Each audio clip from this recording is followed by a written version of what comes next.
This lesson is on using HTML tables in your web page and outputting an HTML table from your PHP. Look at this form. It looks similar to something we've seen before, but things line up kind of nice. I've got the number of apples, I've got the number of pears, and the boxes line up right below each other. And I've even got titles here to say what each column is. Let's go back and look briefly at a lesson we've done before where I used apples and pears.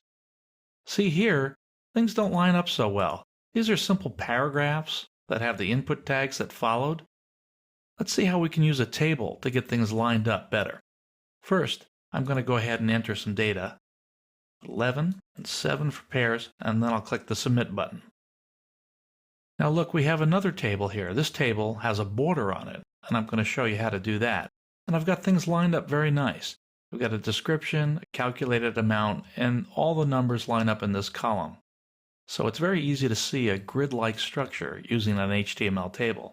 Let's go over and now look at some of the code. That's the simple math code. That's the one that was not lined up. I just had a paragraph, put the number of apples, and then I stuck the input tag right after that. So it just kind of laid out wherever it was going to go. If I had a longer title here, that input area would have been pushed even farther to the right. Same thing down here with the number of pears. Let's see how I took that and improved it by putting it in an HTML table. So, this is the basic structure of a table. You put the table tag at the beginning. It's just the word table and the angle brackets, and you must have an end table tag, /table. If you leave that out and you have other information on your web page, it may appear above the table and you'll be scratching your head. Why did that happen? So it's really important to get that end table tag in right away.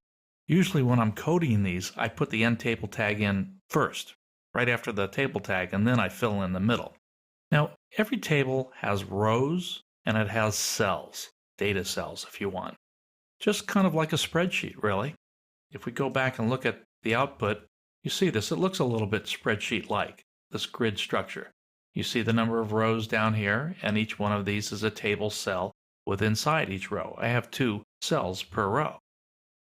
So the way you get that to happen is use tr begins a row and /tr ends a row.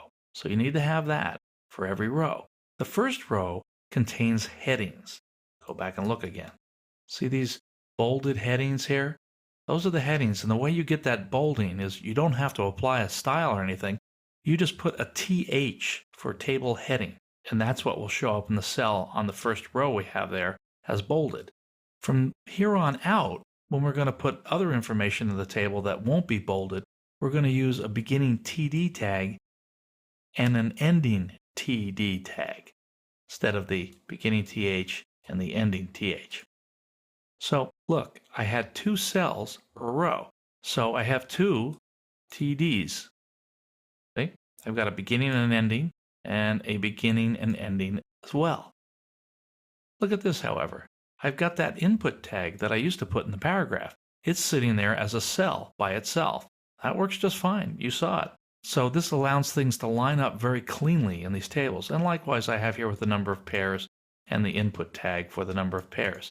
And so when I submit this and call the program up in the form tag, we find that it outputs a table as well. Let's go ahead and look at that PHP code.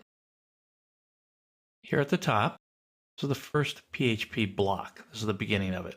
I get the apples and pears just like I did before. I'm doing the same math that I did before. There's really no difference. The same math that we saw in the simple math presentation just a little earlier. But notice here, I end the PHP block because I want to go back to writing native HTML. I don't want to put it out of a print statement. One of the great things about PHP is to try to keep as much HTML in HTML format natively as possible and only use the print statement where you need it or it's convenient to put out the HTML in it. And I'm going to show you some examples of that. So I've got the beginning of the table here. On the output, I made this one border equals 1. And that was 1 pixel border to make it look like you could see where the outlines of the table were. And the first table that I did, if we go back here, see I didn't have the outline, so I couldn't see how it lined up. But here I can. Back to the code. Okay? Now, I chose here, instead of having the row and cells on separate lines, I put them together here in one row at a time because it was pretty easy to do in a print statement. It just sort of made sense for me to do it that way. It was very easy to code. So here, again, that's the beginning row, the end of the row, the beginning of the first cell and the end of the first cell, the beginning of the second cell and the end of the second cell, the beginning tag. Okay, the \n, as you may recall, will allow the page to be formatted in such a way that if I do a view page source on the output web page, it's easier to read. Let me show you. Here I'm going to right click, do view page source, and things line up at least a little bit more reasonable. If I left out those \n's, this whole thing would show as one big long horizontal row. And it's really hard to debug and to look at your table later and to see what's going on if you have some kind of problem. So I highly recommend putting in these \n's to get a new line.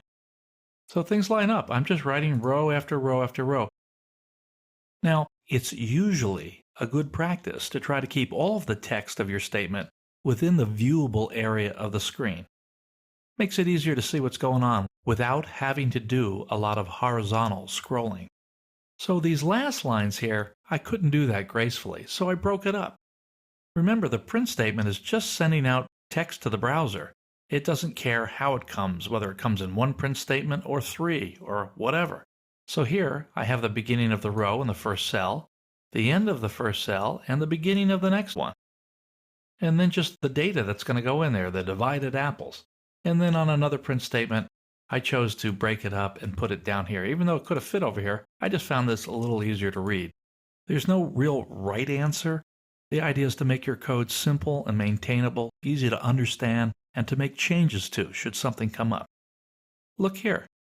Remember the number format function I showed you in a previous lesson? I can use it here as well and print that as part of the information that goes in one of the cells. Likewise with the modulo. So we go down here, remember to end the table, I close the PHP block, and now I can just use native HTML. I don't have to put it in a print statement. In fact, if I did, I would get an error if I do it outside of the PHP tags. So this ends our lesson on HTML tables, both putting them in a web page and outputting them from a PHP program.